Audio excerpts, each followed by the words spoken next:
contemplation avant le chant. La Sangha est invitée à retourner à sa respiration. Ainsi, notre énergie collective de pleine conscience nous rassemblera en un organisme, coulant comme une rivière, sans plus aucune séparation. Laissons la Sangha tout entière respirer comme un seul corps, chanter comme un seul corps, écouter comme un seul corps et transcender les frontières d'un soi illusoire, et nous libérant ainsi du complexe de supériorité, d'infériorité et d'égalité.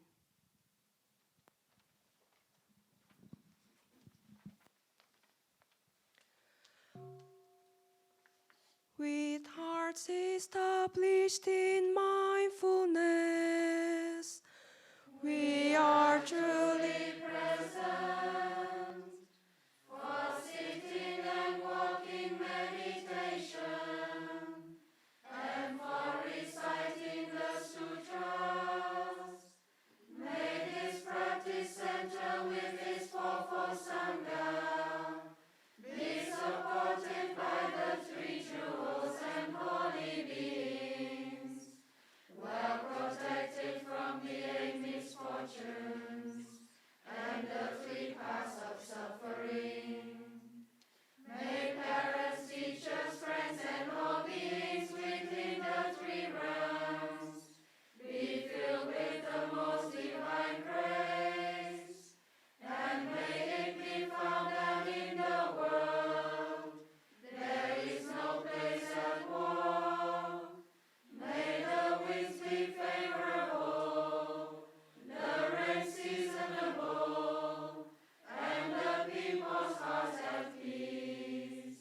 May the practice of the noble community, diligent and steady, ascend the 10 bodhisattva stages with ease and energy. May the Sangha body live peacefully, fresh and full of joy, a refuge for all, offering happiness and insight. The wisdom of the awakened mind shines out like the full moon. The body of the awakened one is pure and clear as crystal. In the world the awakened one relieves bitterness and suffering. In every place the awakened mind reveals love and compassion. Namo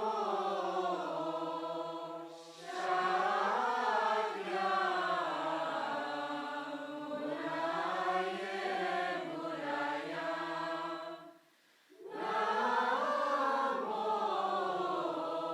Namo Shakyamuni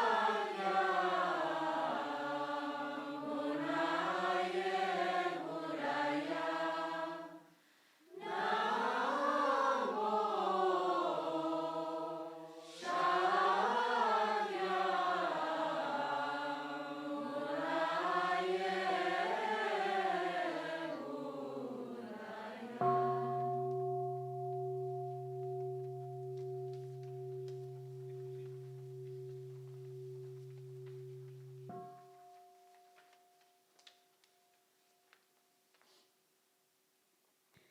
Tào Khê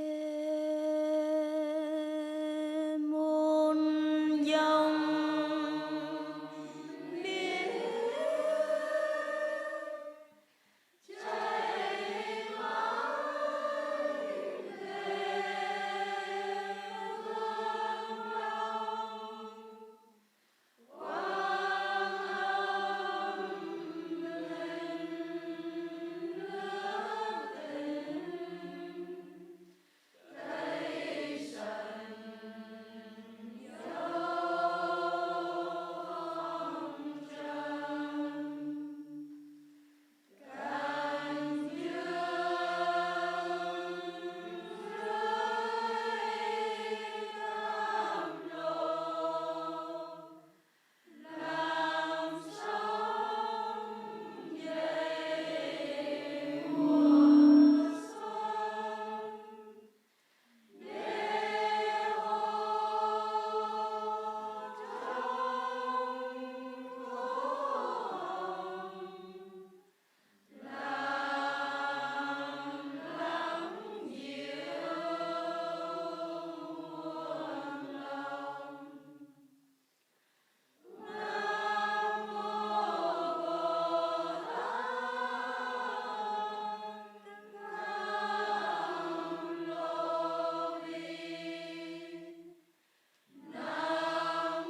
So, dear respected Thay, dear Sangha and dear friends, let's sit comfortably as we listen to 3 sounds of the bell and we enjoy our breathing and living in the present moment together.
So, dear respected Thay, good morning everyone.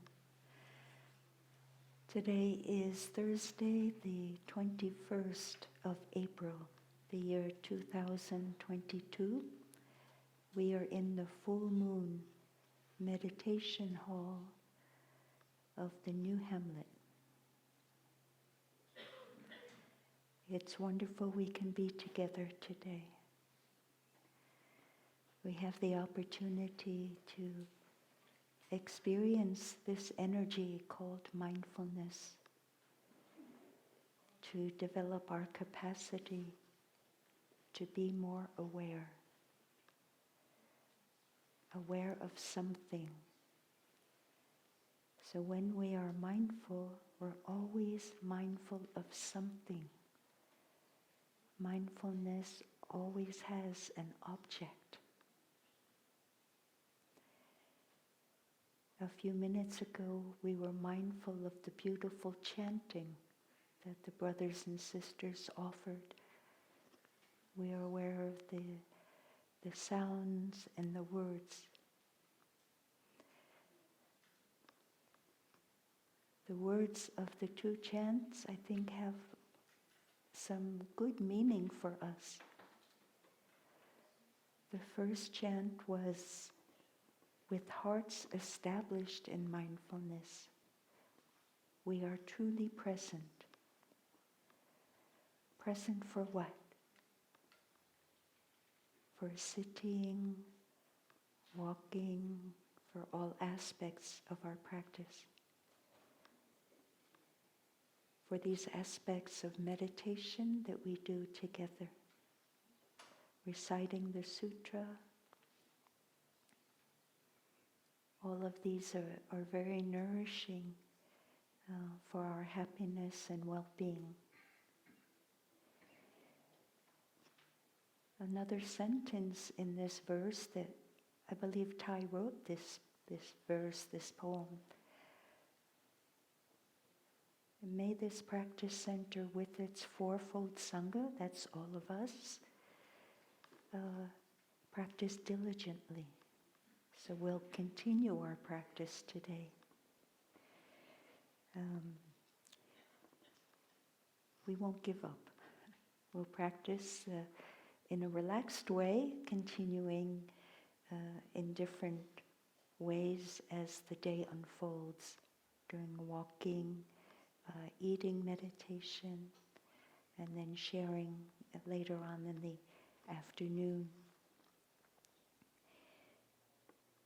Another sentence in this verse says, May there be no place at war. In the past, that was sort of true, but now we know it's not true. There is war now, and I think all of us know where and the fact that it's continuing. May the winds be favorable and the rain seasonable. Well, we had some strong winds recently, and I'll say more about that in my talk today. And may the people's hearts be at peace. So if we find moments when we're not at peace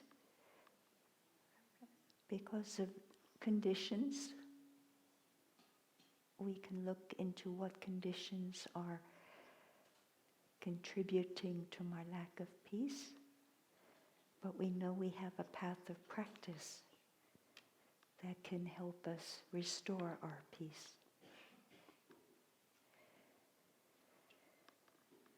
So the awakened mind, all of us have the capacity to develop the bodhi, the awakened mind, the bodhicitta. When we develop this capacity of our mind to be more awake, to be more aware, to be more conscious, we can say we're bodhisattvas. We're on the path of being awakened beings. And bodhisattvas want to help. They want to use their mind of love, their bodhicitta, to help wherever help is needed. So as practitioners, maybe we feel we have to start with ourselves, and that's good. We start with ourselves to create more understanding of our mind and bring in more conditions of compassion and peace, and then we can, at the same time, offer these qualities to others. We don't have to wait until we're full-fledged bodhisattvas. It happens at the same time.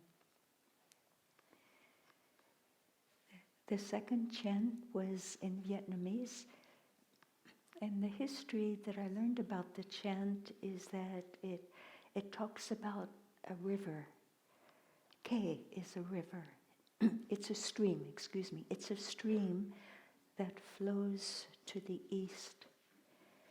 And Tao was the name of a family in China. So this goes back to some very ancient times with the 6th Chinese patriarch, Hui Neng. But this stream is still found in Quang Dong, Vietnam. And the water from the stream is very sacred. It is said that it can purify and bring life to areas that are dry and without the living presence.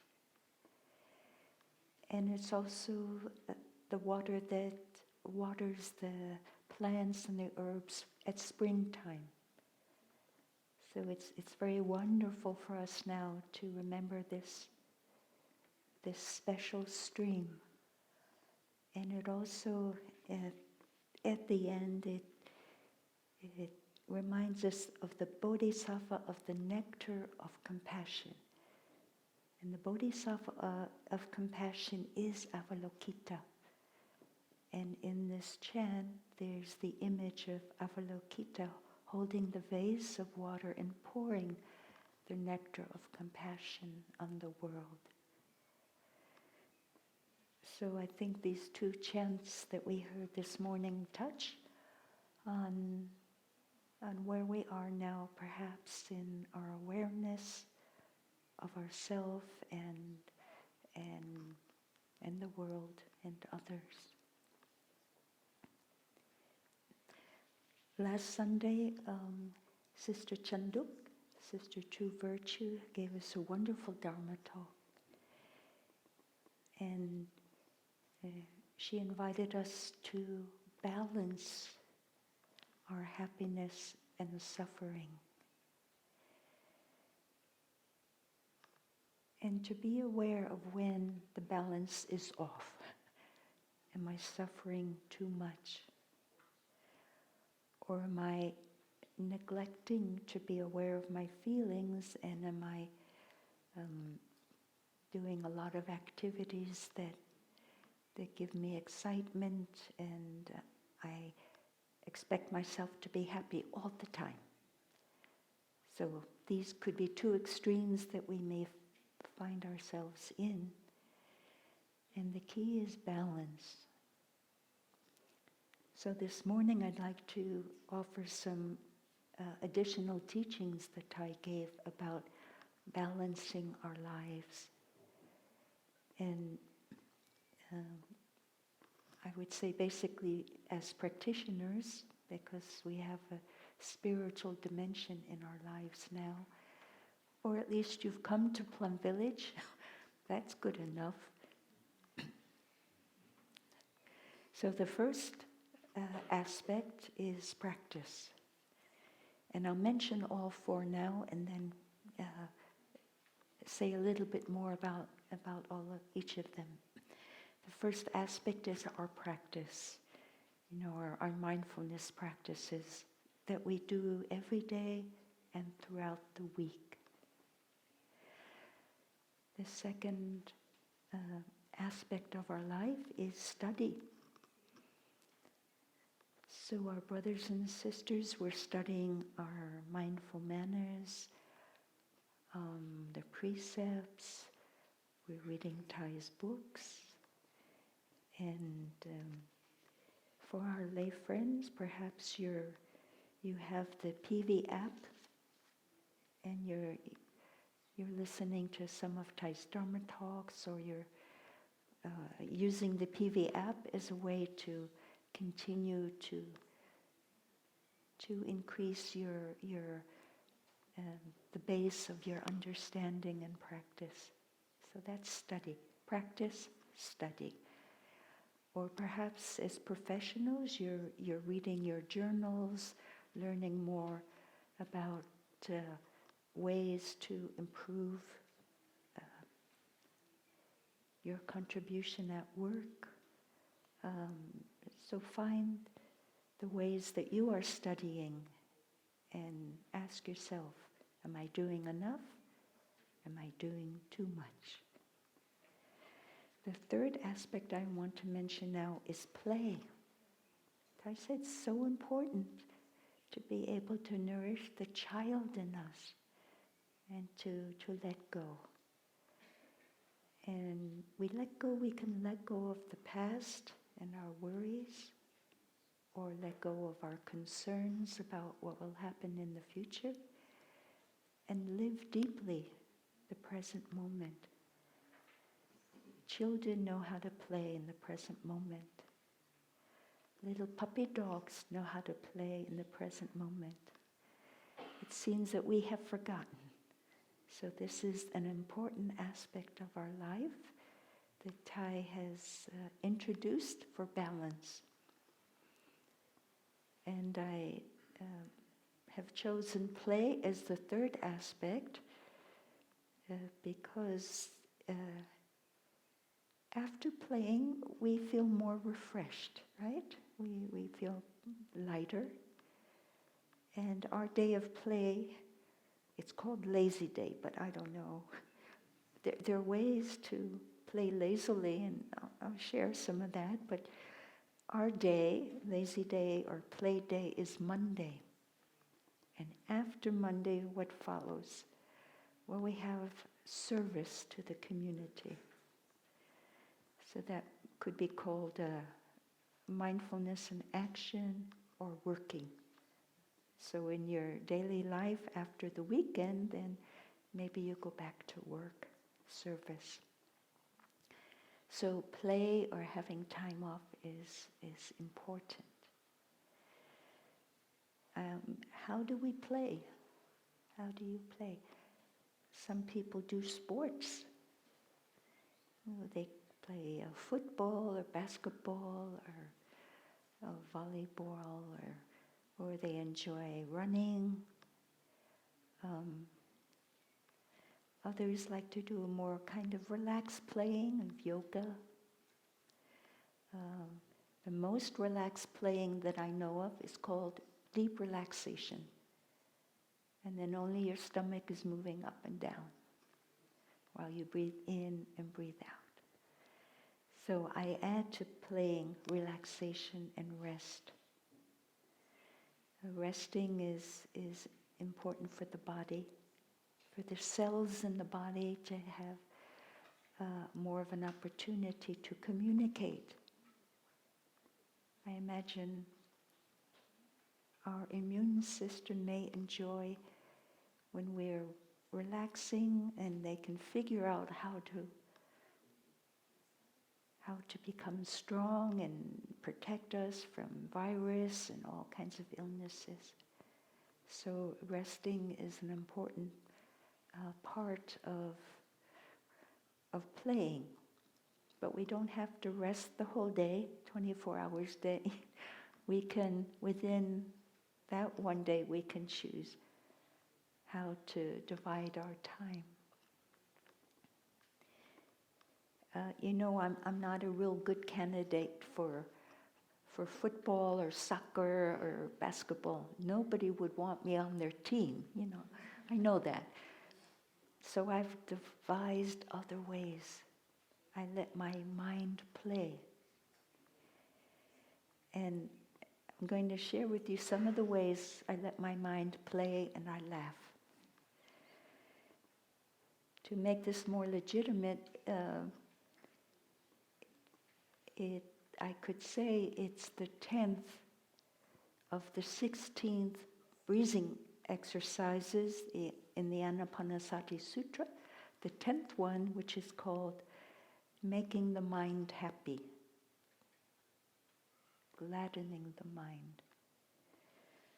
So how do I gladden my mind? Some of the ways is I listen to the birds singing, or I look at the beautiful tulips. So my sense organs are helping my mind be happy. Another way I've discovered, I don't know if you'll agree with me, but I'll put it out. Maybe 2 Christmases ago, I received a card. And at Christmas time, we pick a name, and then it's called Secret Santa. So we make a gift or do something very simple. But we don't sign our name. Nobody knows who has given it to us. That Christmas, I received a card with a few sentences. And I want to share with you some of these sentences. I don't know if it will gladden your mind, but let's give it a try. One sentence was,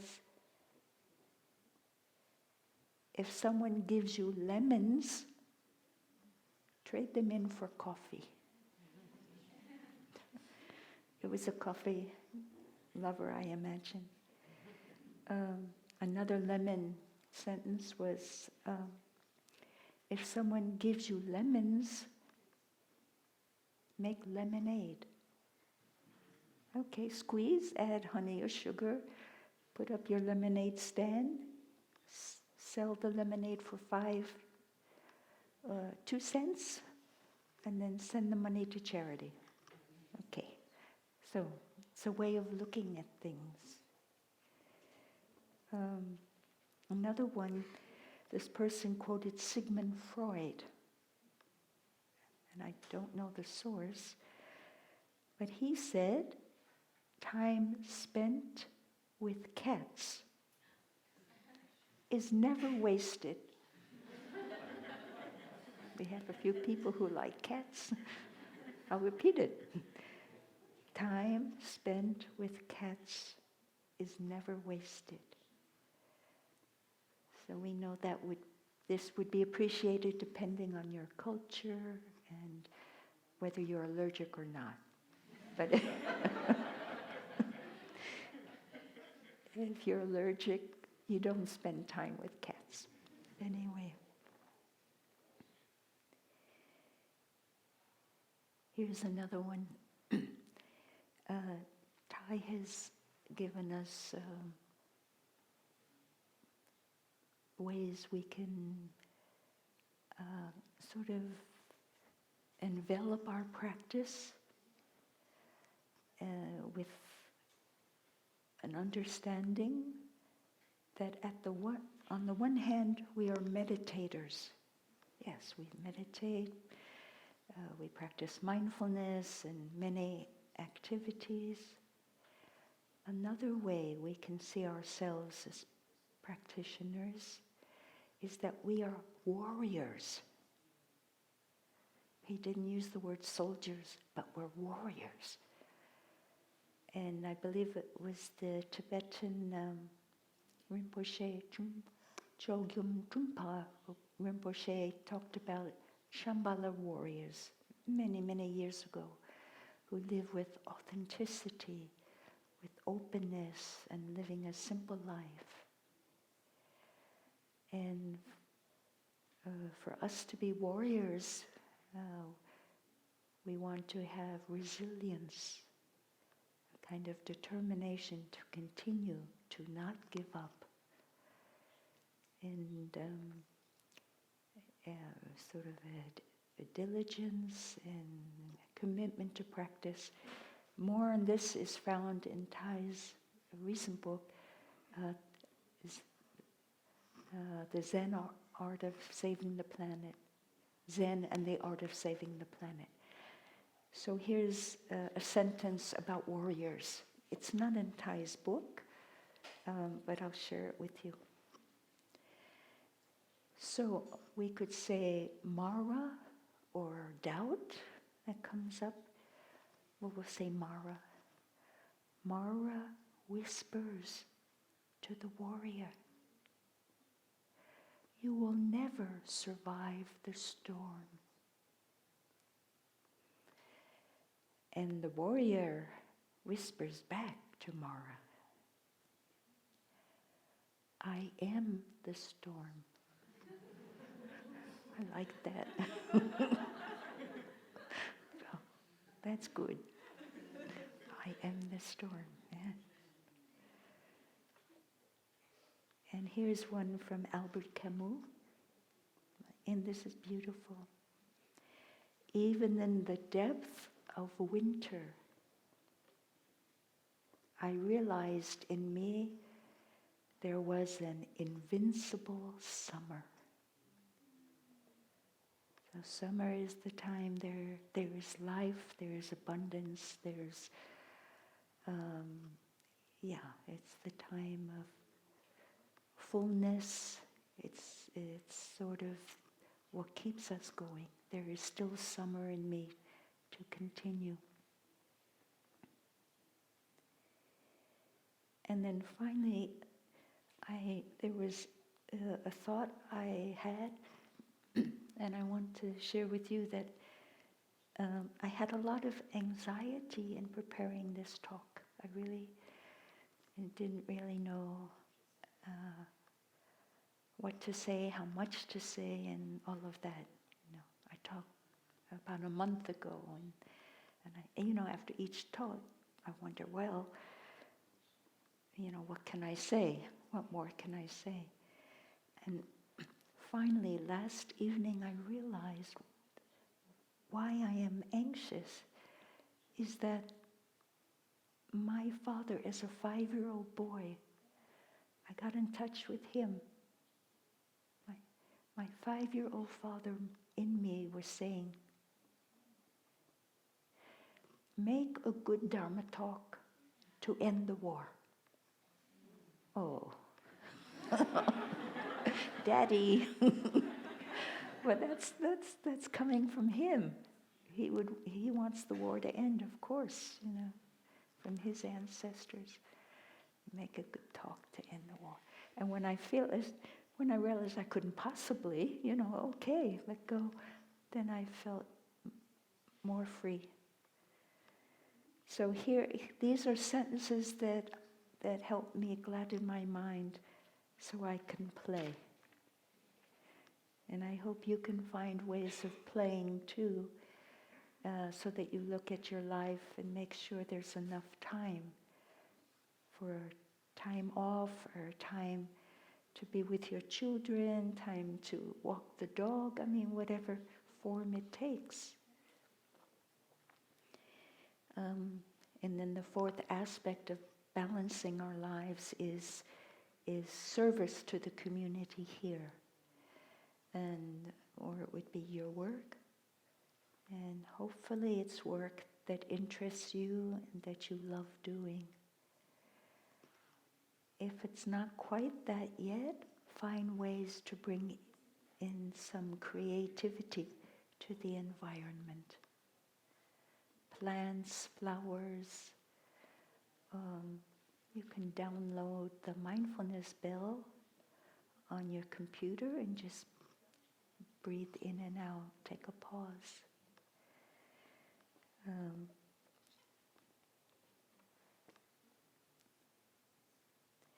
We all have talents, and it's good to recognize what talents we have and to nurture them and to share your talents with others. The sisters here are very talented in many ways, in chanting, in learning languages, in sharing, and in cooking. So they're so talented, and we've enjoyed this week of their cooking in ways that has brought a lot of happiness to all of us.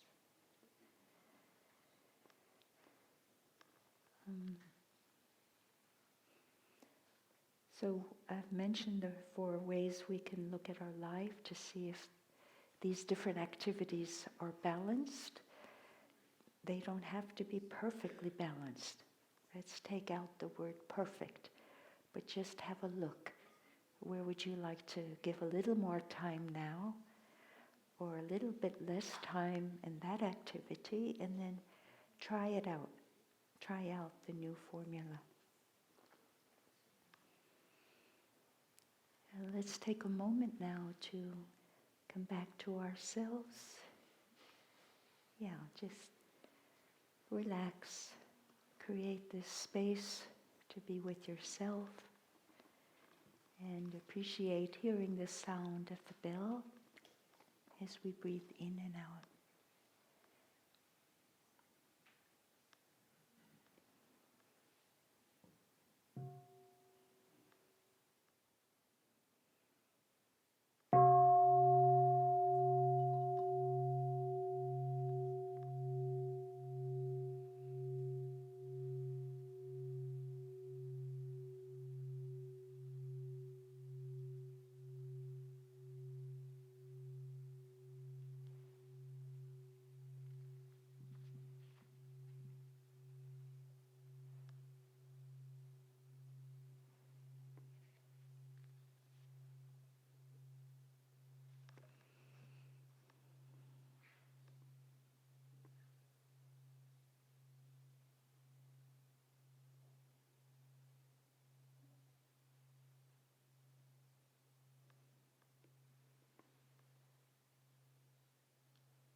Thay was always so wonderful in giving us new ways to look at ourselves and our practice.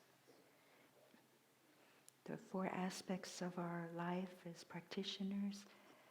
And then he also offered this. He said, for a practitioner, we must be able to create happiness and joy in ourselves, and also to know how to handle the suffering.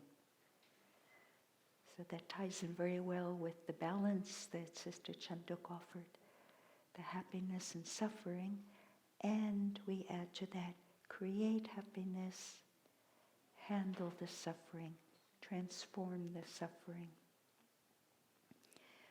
Relationships can be a source of happiness and joy and well-being and peace and love. And I like to take as my models the wonderful bodhisattvas, Avalokiteshvara, the awakened being who knows how to listen to others without judging or reacting, just to understand them.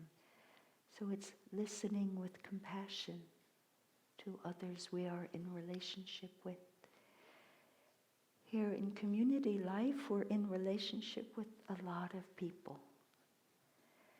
And as retreatants who have come, your first day you were with people whom you didn't know for the most part. You were with strangers.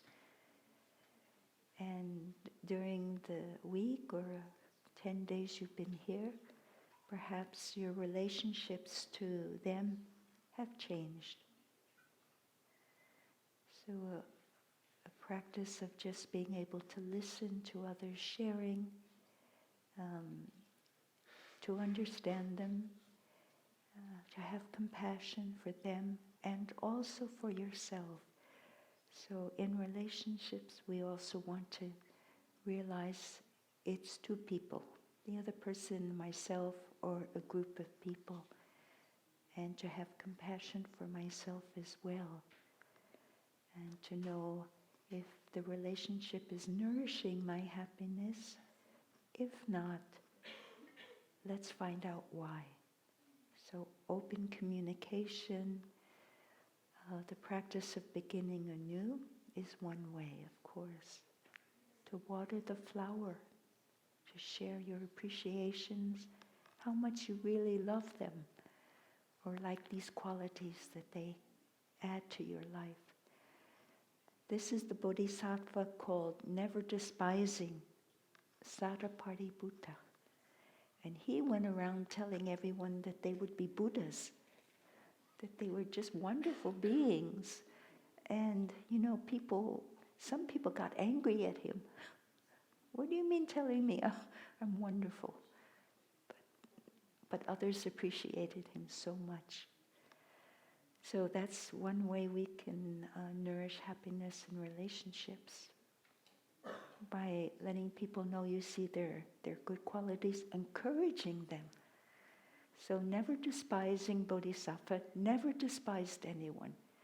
He went around saying how wonderfully they cooked, how beautifully they formulated the email, how gently they closed the door. There are different ways we can find ways to appreciate others' presence, their being in our life.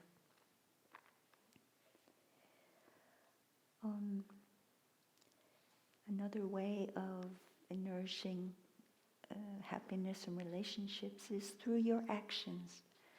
So that's the Bodhisattva Samantabhadra. You give a hand, you help out. And one of the challenges when we have called teams or families that do this and the other, and it may also be a challenge at work, is that you identify just with this work or responsibility, and you say, it's not my job. Sometimes that has a place. You don't want to take over people's responsibilities if it means a lot. But sometimes we don't know. Maybe they need help. So through our actions we can give a hand and help out. And it's a delicate balance with action. Our thinking influences our speech, and our speech will sometimes determine whether our actions are loving or not. So with our thinking, speech, and actions, we can create happiness. But sometimes relationships don't give a lot of happiness, so there's suffering. And the suffering that is caused may be because of habit energies. That is, things we do or say over and over again that we really can't help very much. The energy is so strong to repeat it, and if we're not able to be aware, then chances are that the habits will continue and maybe even get stronger. One example where habit energies can bring a lot of suffering to relationships is when two people have the habit of reacting or getting hurt by the words of the other or actions, and with the hurt, they get angry. They just react or explode.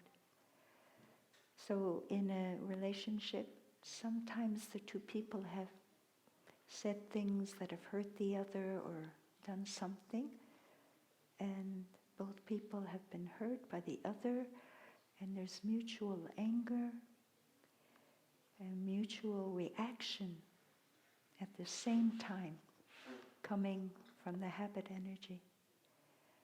So when that happens in a relationship, the two habit energies collide, and there's generally an argument or sometimes there's violence and shouting, and maybe as children we've witnessed that with our parents or heard it in the neighbors.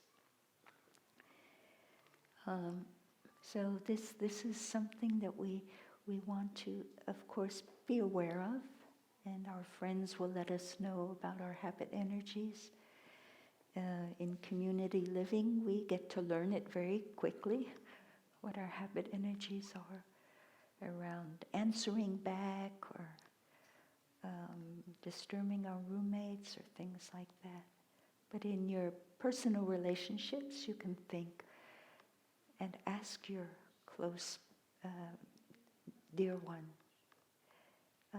do I do things or say things that make it difficult for you? And you just open up for a discussion, for sharing. Please tell me so I can understand more and so I can change. Because it's really, we want to sustain the love and closeness, but sometimes we don't know. So with this awareness and loving speech, and then your deep listening, that we can learn. And with our mindfulness, we'll be more aware of when we're about to speak or when we're about to do something that may cause suffering to others. And this is gradually how we can be more aware of our habit energies, and with mindfulness of our body, mindfulness of our thinking and speech, we're on the path of transforming them. The best way to begin to transform a habit energy is when I notice I'm about to do it or say it, I stop. I stop, I breathe in and out, I come back to myself. So I have good news for all of you. You've been training in this the whole 9 days you've been here. Hearing the bell, I stop, I breathe, I come back to myself. You can change your habit energies easy now, because you have the habit of stopping, breathing, coming back, awareness. You give yourself the space to know what you were about to say or what you were about to do. You know, when words are spoken, it's like an arrow that has been shot from the bow. You cannot bring it back. The words have flown to the ear of the other person, and we can apologize. We can say, I'm sorry. But it's better not to shoot the arrow, better not to say those words if you can. That you let people know that you're working on, you're transforming your habit energy of whatever it is, unkind speech, or the 5 mindfulness trainings, or the 14 mindfulness trainings. Give us some clue as to where we're causing some suffering. Because all of the trainings begin with aware of the suffering caused by. And then each training will tell us where we're causing suffering. The inability to listen to others, my unmindful speaking.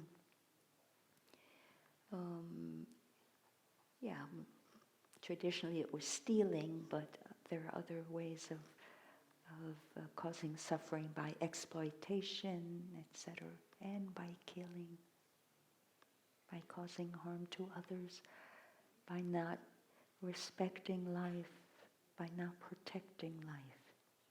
Suffering is caused.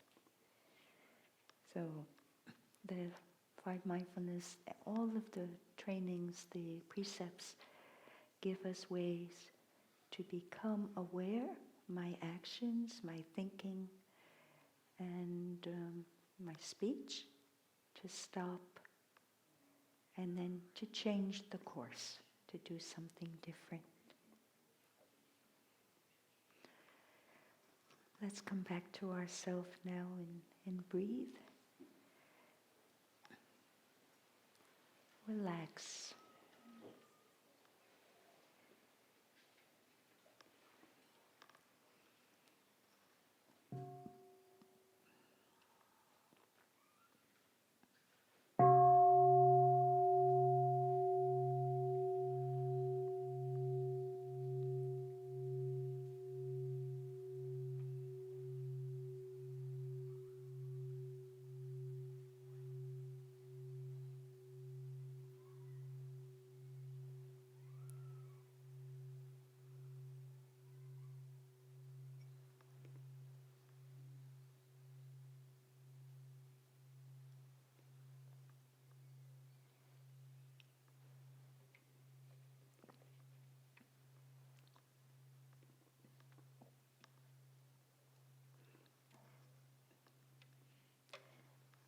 So I've shared that anger can be a source of suffering in relationship when we get angry and out of anger say things we wish we hadn't said because of habit energy, or when 2 people get angry at each other, or in our meetings here in community when we react and get upset at something someone has proposed, we don't agree, well, it comes up. So I want to talk about a storm, a rainstorm called Diego. Diego was named in Portugal. How did I find out? Because I was curious, who names the storms? They all have names, but I never know how do they get their names. So I learned that almost every country has a meteorological organization that makes a list of names alphabetically, and now they alternate male and female names. And apparently maybe Diego started in Portugal, so they named the storm, the rainstorm. Diego traveled to Spain and then came to France on the 7th or 8th of April. And here in New Hamlet, in our postal code, the winds were 78 kilometers an hour. In other parts of France, Diego was stronger, 110 to 130 kilometers an hour. after France, Diego went on to Germany. Okay, but while Diego was here,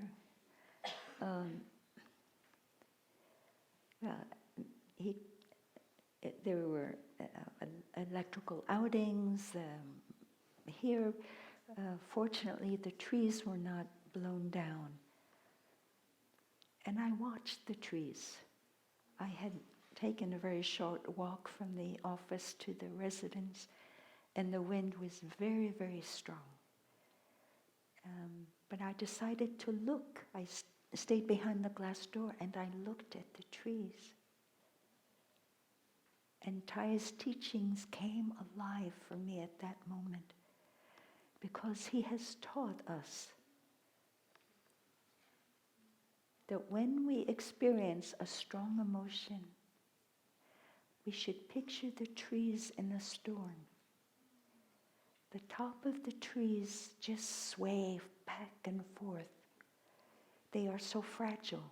The wind just blows them all around. But the bottom of the tree is solid and stable. And I looked and I saw, yeah, that's true, Thay. But the teaching Thay gave us is that when we experience a strong emotion, we should not keep our awareness at the level of our thinking about the event. When we have anger, don't stay at the topmost part of your body, which is your head. Don't think about what happened, any of that. Stop thinking. Bring your awareness down to your lower abdomen, the trunk of your body, and a few fingers just below your belly button, and put your hands on your belly and breathe in and out. That was Thay's teachings, and I saw the trees. It was true. Thay must have seen trees in a storm, obviously. And then he taught us how to weather a very, very strong emotion, such as anger or rage or anything. Please let go of your thinking. Bring your awareness very low in your body and just breathe in and out until that energy changes, and it will. And in addition, Thay said, we should all practice this when we're not angry. 5 minutes every day. Just practice breathing in and out. He called it belly breathing. In and out, 5 minutes, so that we're ready if the strong emotion comes up in us or another person, and we're witnessing that person is so angry at us. We may be scared. What we have to do is just breathe. So I invite all of us to find that place if you like. You put both hands on that place just under your belly button. And then, breathing in, you feel your abdomen rise. And then breathe out. Breathe out slowly, feel your abdomen go down. Rising, falling.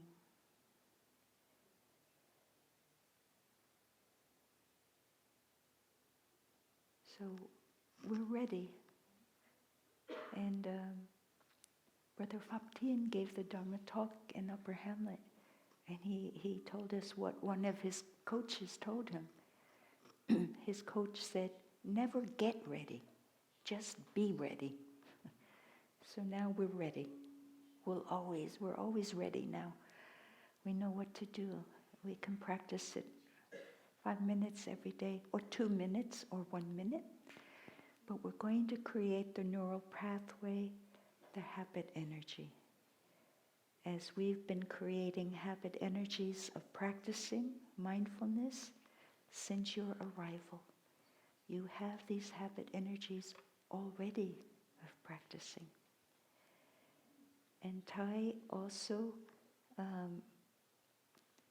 introduced this practice to children when they come in the summer. It's part of the children's program and the teen program, this belly breathing. So everyone can learn it. Teachers, everyone. For their students, everyone. So I then looked at the bamboo. We have a little bamboo grove, a cluster of bamboos next to the big tree.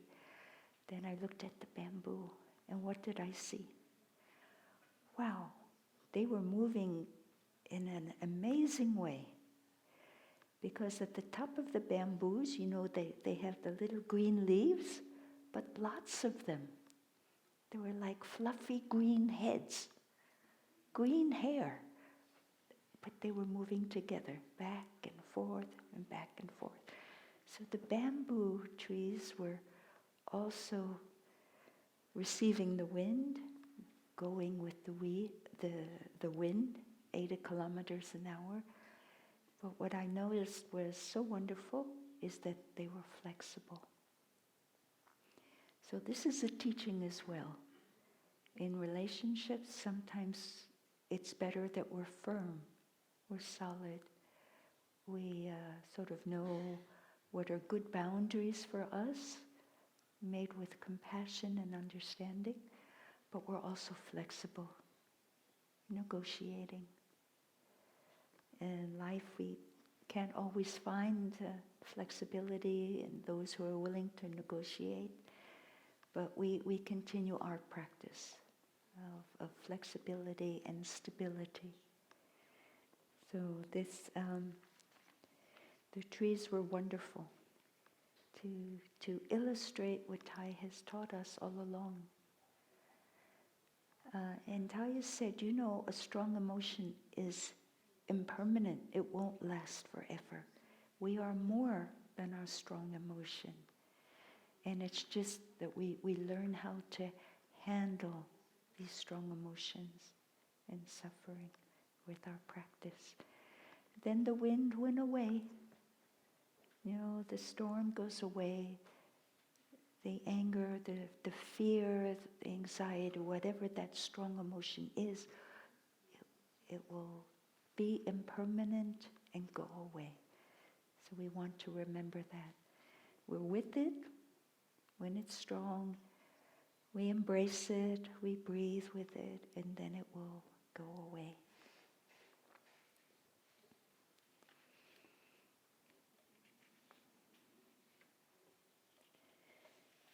There's another story I want to let you know about.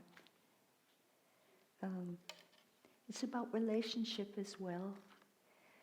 And it's a story that the Buddha liked to tell. It's found in the Samyutta Nikaya, called the Sedaka Sutra, number 47, number 19. It's also in the Chinese canon, the Agamas, the Chinese Agama number 619. It's about the bamboo acrobat and his assistant. His assistant was called a child. Some people say the assistant was a little girl, his daughter, and others just say assistant. And the name of the assistant, I want to tell you, was Medaphakalika. Medaphakalika. And one translator actually translated this word. What does the name mean in maybe Pali or Sanskrit? And the name is frying pan. So the bamboo acrobat and his little assistant called frying pan, they would go from village to village and do their performances with a bamboo pole and then earn their living. And one day the master said to his assistant, "Now, I will take care of you, and you have to take care of me." please take care of me, and then we'll be able to do our acrobatic acts very well. I count on you, and you can count on me. But the little child called Frying Pan said, Dear Master, I see it differently. The way I see it is that if I take care of myself and you take care of yourself, that's the best way for us to continue. It's the best way for us to do our bamboo acrobatics. And the Buddha told his monks that the little assistant was correct. So the Buddha went on to teach that how do we take care of ourselves?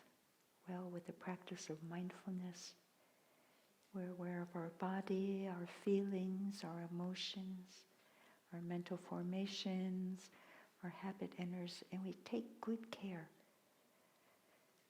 so that in taking care of ourselves, we can ensure the well-being and happiness of others. And in taking care of others, we also do the same thing. In a sense, we're also taking care of ourselves. So we can think about that. In taking care of myself, I can take care of others. For example, if I decide I won't drink alcohol, I'm taking care of my body or my liver, and I'm taking care of others because I know I won't drive and cause an accident where they're in the car with me. I'm protecting them in a sense. So how I decide to take care of myself can have a very protective effect to take care of in taking care of others. But there are other ways that we take care of others, and that's by practicing kindness and compassion and harmlessness and fearlessness and nonviolence.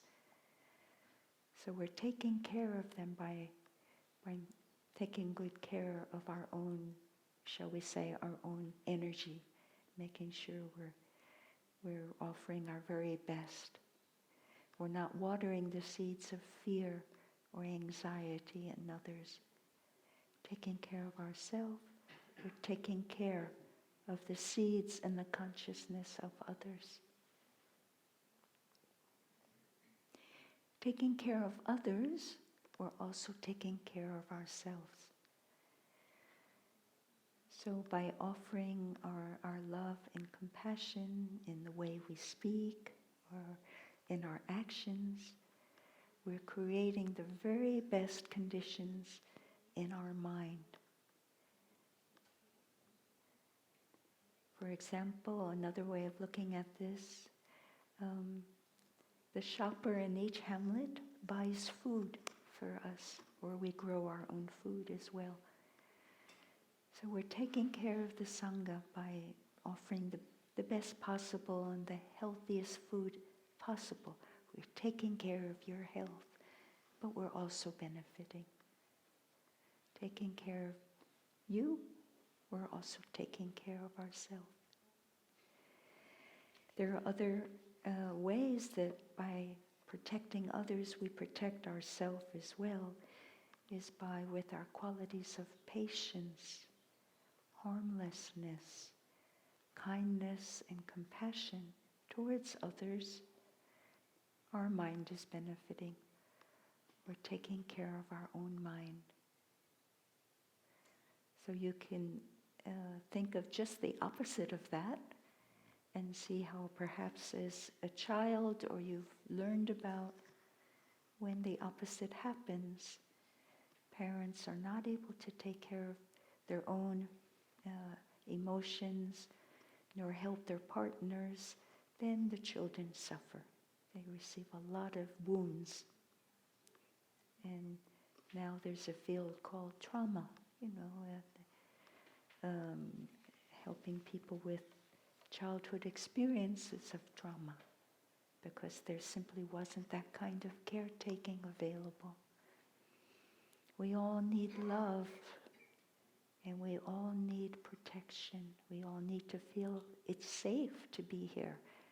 The world is a safe place, and we all need boundaries, some kinds of limits. And no one can say exactly what the boundaries should be, but they can be flexible.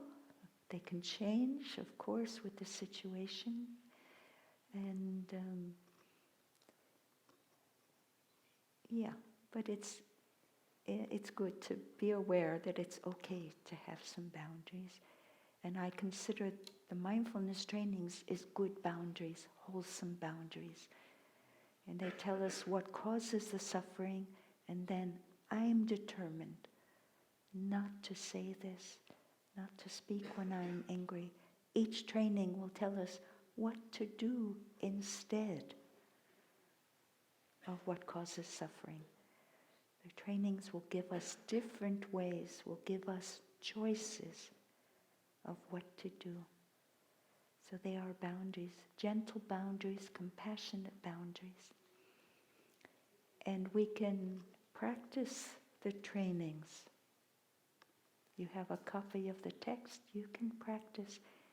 You can choose one sentence to practice in one of the trainings, or one sentence in all 5. It's up to you. We can practice them even without the ceremony, and then when conditions are available, you can do the ceremony with the conviction, the faith, the trust that the mindfulness trainings are a very good source for happiness. So please know they can be practiced, and in ways that you find very good for you, possible for you.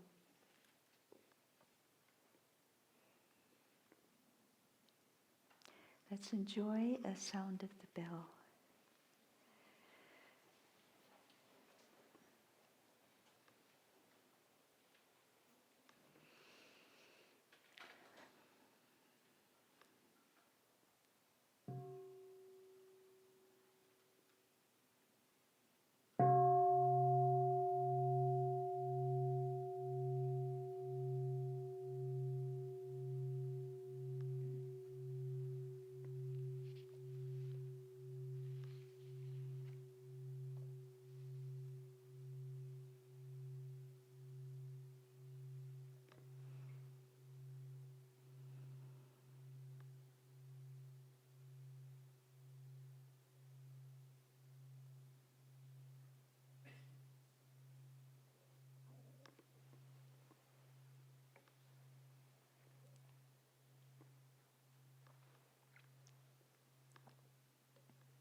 So when we have our practice of mindfulness, concentration, that will give us the best conditions for understanding and insight. The concentration simply means I'm spending more time with the object of my mindfulness. I'm concentrating on my breathing. I'm spending more time breathing in and breathing out.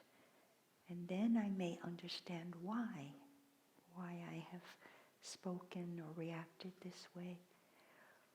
Or I will understand why I'm happy. So mindfulness, concentration, and insight, plus my awareness of the good seeds, the talents, my capacity to love, to have compassion, and others' capacity to be understanding and tolerant. These wholesome seeds, this awareness of the good seeds in my consciousness, and my practice to water these seeds as much as possible in others and myself, And then my awareness of when my not so wholesome seeds come up, or my anxiety, or we say anger, or my impatience, my lack of harmony, these seeds come up and I say, okay, they don't lead to much happiness, so I won't let them stay too long with me. I'll change the peg. I can listen to a song, a practice song, go to my PV app, listen to Thay's Dharma Talk, dance, sing. I will do something to help these not so wholesome seeds stay too long, because they get stronger. If I'm a pretty happy person, I'm pretty solid with my happiness, and these unwholesome seeds come up, I don't have to send them home again right away. So there's some possibility that I could say, hello, my negativity, I see you're there again, hello. You know what? You can stay. I'm not going to reject you. That's one way. Some people are doing that, if you're happy enough. If you're not happy enough and you're pretty, you're a little bit sensitive or fragile, it's better not. Don't let them take residence in your upper mind. Don't let them pitch their tent and stay there. And you continue to ruminate and think. That's not the best way. Help the unwholesome seeds go back, and they will sleep. They have the nature to sleep in the bottom of our consciousness until we wake them up. So we don't want to wake them up. So this is called diligence. I continue my practice, and I'm really doing my best to balance the seeds that are wholesome and wonderful, bring happiness. And when those other seeds come up, to balance, okay, you're there, I embrace you, I accept you, I breathe with you, I look deeply while you're there, but you can go home, go back to your territory, enjoy sleeping. This is diligence. And I have confidence and faith in my practice. It works. I have done breathing and I feel better.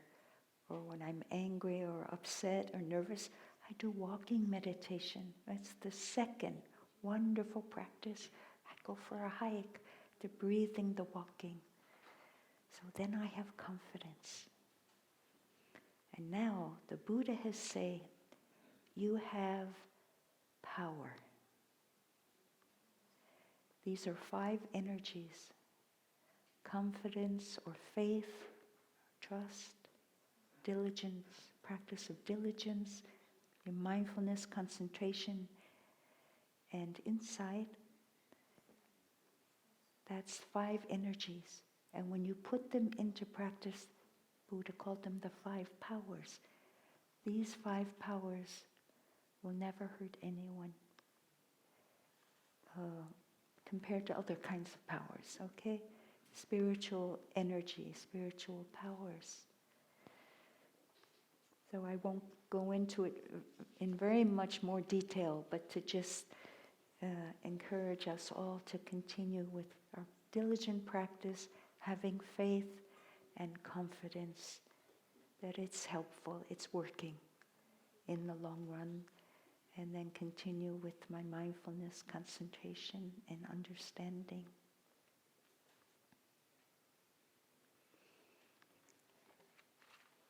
So tomorrow is the 22nd of April. It's important for 2 reasons. Thay passed away on January 22nd, so it marks the 3rd month since Thay's passing. And it's also Earth Day. And they seem to converge. Thay is with Mother Earth now. His ashes have been put in Mother Earth in our monasteries, our practice center. He's resting with Mother Earth that he loves so well. And we're doing our best to continue Thay. He was like a diamond with so many facets. You know, he toured the world, so to speak, and offered retreats. And now we have delegations of brothers and sisters who have gone to South America, to different countries. Now in France, there's a tour of north, south, east, and west of France, a circle tour. The French brothers and sisters and the French-speaking brothers and sisters are on tour now. Some are writing books that Thay wrote. Thay liked to write. Some are scholars. So we're doing our best to continue Thay in many ways. Some stay home. Thay stayed home a bit. He was always at home for summer retreat, in the winter, the rains retreat. And we have brothers and sisters at our center in Germany now. They had the Easter retreat. And then the good news is two of our French sisters, Sister Tu Nghiem and Sister Nghiem, from Lower Hamlet. Sister Tu Nghiem is the abbess of Maison de l'Inspire. They went with a delegation to Ukraine, to a city in Ukraine. I'm sorry, I don't remember the name. And this delegation had spiritual leaders from all of the religions. And it was sponsored by the Elijah Interreligious Institute or, group. And there were Ukrainian Orthodox priest, a Greek Orthodox priest. I say priest, but I think they were higher than priests. They were, patriarchs or something. They were, but anyway. And a Franciscan monk. And the Pope sent a statement and it was read. Two women represented the religions in India, different ones, Ramakrishna and Brahma Kumaris. And as a Muslim, we say high venerable, but a very high, a Muslim leader, and the rabbis from Israel and different places. And then our two sisters representing Buddhism. And they shared, and then the Ukrainian people came. It was a theater, a big theater. And Ukrainian people came, and the purpose was called Faith in Ukraine. And the purpose was to offer friendship, solidarity, encouragement in this difficult time for Ukrainian people.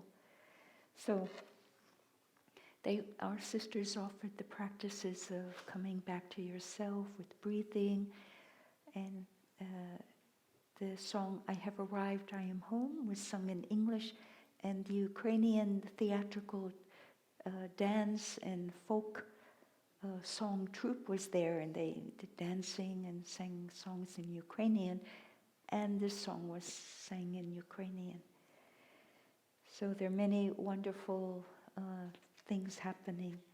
For Earth Day, the theme is investing in the earth. So it's said that we have 3 years before to reduce the greenhouse gases, so there will not be irreversible damage to the planet. And so life on the planet Earth can continue. 3 years. So when I heard 3 years, I said, oh dear. I decided to look at it differently. Took out my calculator. Okay, 3 years is 1,095 days. That's better. And then more calculation. We have 26,280 minutes to reduce greenhouse gases. So live more simply, go to a more plant-based diet, use solar paneling, reuse, recycle, and reduce our consumption. So more information is available, of course, with that on Earth Day tomorrow. I'd like to end with a very beautiful poem that one of our sisters has written and then put into music. And she wrote this as a young person, a wake-up age, when the government in her country made some changes. There was more control being exerted over the population, so it was a very difficult time. And it's a very beautiful poem. We're going to end now with this. The brothers and sisters will come and prepare. But I want to mention something about the dark times that we're facing. And there is one line that I heard a singer. It's in one of her songs. This singer is called Velma Fry. It was in an album called Take Heart. She's a singer from Tallahassee, Florida. And this one line that touched me deeply, she said, "I have seen too many stars to let darkness overwhelm me. I have seen too many stars up there to let the darkness of night overwhelm me." And that's so beautiful.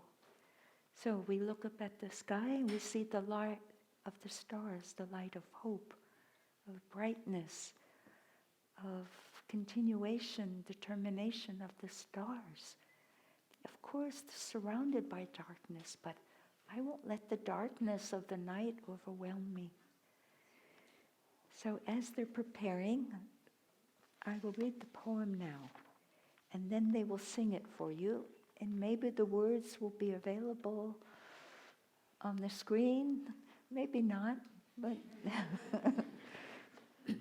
maybe the song will be sang twice. So the title of the poem is "I Vow to Live This Day with Love." And love is the answer to the violence, to the hatred, to all the plans for destruction that have been made a long time ago. So there's a time when the sun starts to fall, when the fire and the tears come along. An innocent child is risking all its life. Is there hope that comes with the dawn? There's a time I wish to do something more, but I'm all alone. I cannot be strong. Though the sun has risen, it's hard to feel its warmth on the path. Please guide me along. And here's the refrain. It's time to stop. It's time to breathe. It's time to take care of myself. It's not a fault to take a walk in peace and harmony. How can I heal a wounded heart if I only see the dark? It's gonna change tomorrow because I vow to live this day with love. So that's part of the poem. Let's hear them now. We'll hear our brothers and sisters sing the poem. Thank you.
sun starts to fall, when the fire and tears come along, an innocent child is risking all its life. Is there hope that comes with the dawn? There's a time I wish to do something more, but I'm all alone, I cannot be strong. Though the sun has risen, it's hard to feel its warmth. On this path, please guide me along. It's time to stop, it's time to breathe, it's time to take care of myself. It's not a fault to take a walk in peace and harmony. How can I heal a wounded heart if I only see the dark? It's gonna change tomorrow, because I vow to live this day with love.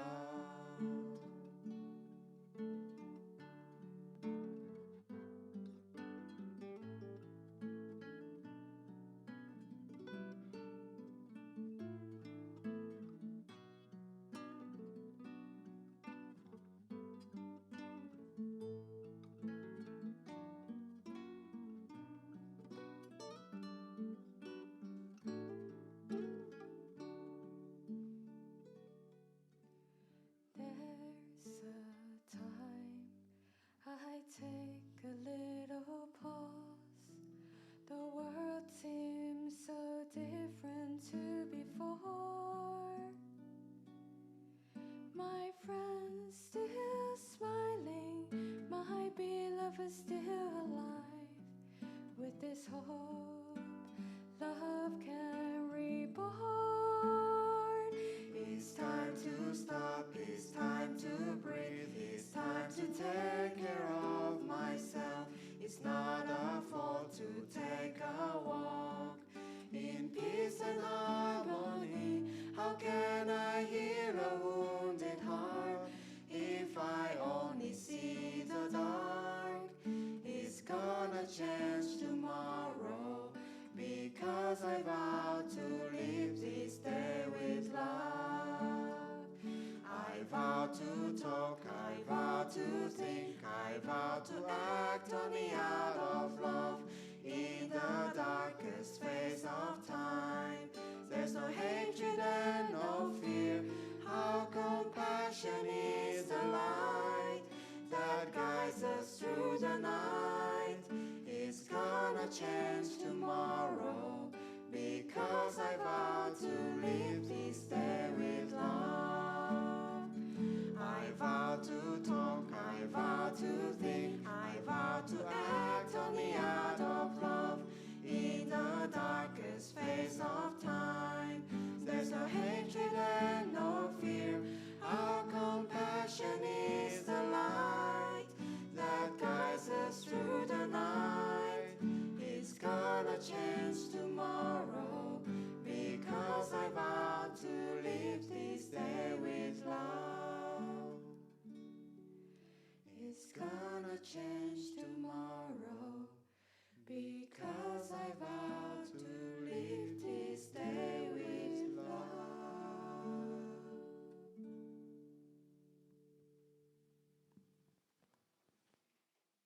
Thank you so much. That's so beautiful. Do we have time to sing the refrain, everybody?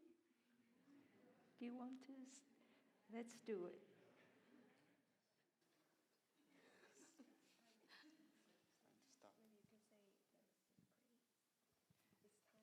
So the refrain is it's time to stop, it's time to breathe, it's time to take care of myself.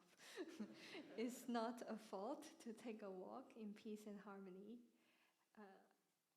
How can I heal a wounded heart if I only see the dark? It's gonna change tomorrow, because I vow to live this day with love. And there's another part is I vow to talk, I vow to think, I vow to act only out of love. In the darkest phase of time, there's no hatred and no fear. Our compassion is the light that guides us through the night. It's gonna change tomorrow because I vow to live this day with love. There you go. Okay. You can go from there.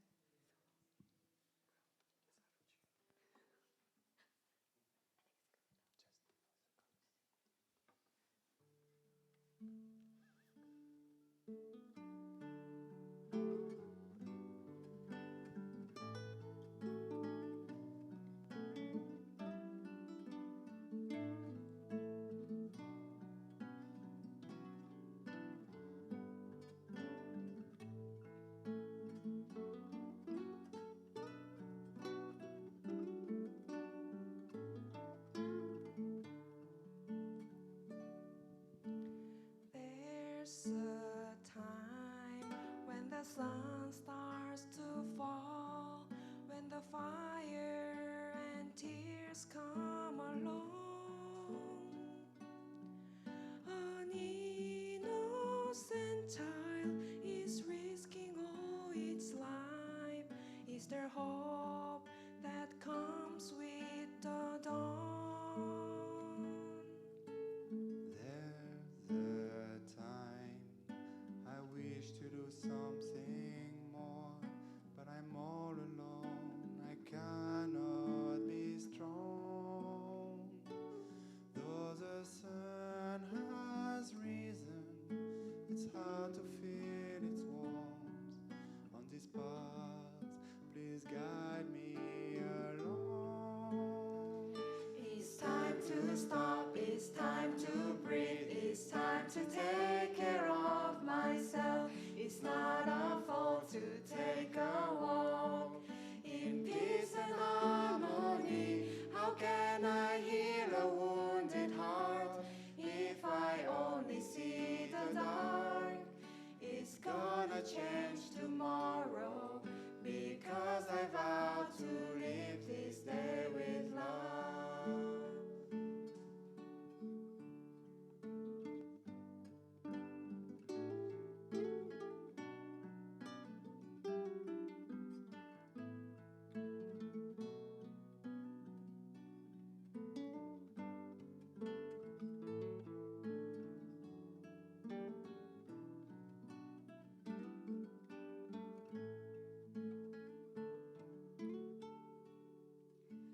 There's a time I take a little pause.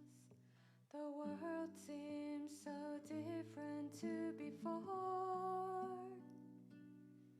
My friends still smiling, my beloved still alive. With this hope, love can reborn. It's time to stop, it's time to breathe, it's time to take care of myself. It's not a fault to take a walk in peace and harmony. How can I heal a wounded heart if I only see the dark? It's gonna change tomorrow because I vow to live this day with love. I vow to talk, I vow to think, I vow to act only out of love. In the darkest phase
Thank you so much, dear brothers and sisters. So beautiful.